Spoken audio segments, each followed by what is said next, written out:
கதிரோட தங்கச்சி கதிர்கிட்ட, உனக்கு எப்படிப்பட்ட பொண்ணு வேணும்? உனக்கு என்ன ஆசை இருக்கு சொல்லுன்னு கதிர் சொல்றாரு. தகுதியே அந்த பொண்ணோட கண்ணு முட்டை மாதிரி பெருசா இருக்கணும், பாக்குறதுக்கு அமைதியா இருக்கணும். ஆனா அவ கோழையா மாத்திரம் இருக்கவே கூடாது, வீர மங்கையா இருக்கணும். அப்புறம் குள்ளமாவும் இருக்க கூடாது.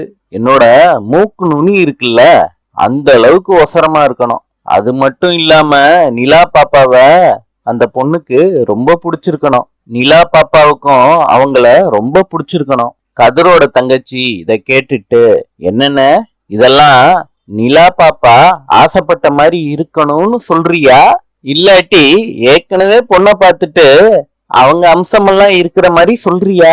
கதிரு சொல்றாரு, தங்கச்சி யார மனசுக்குள்ள வச்சுக்கிட்டு இதெல்லாம் சொல்ல போறேன்? அண்ணா, தனம்தான்.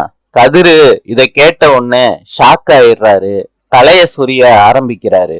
அதிகமா கதிருக்கு வெக்கமும் வருது. நாளை சந்திப்போம்.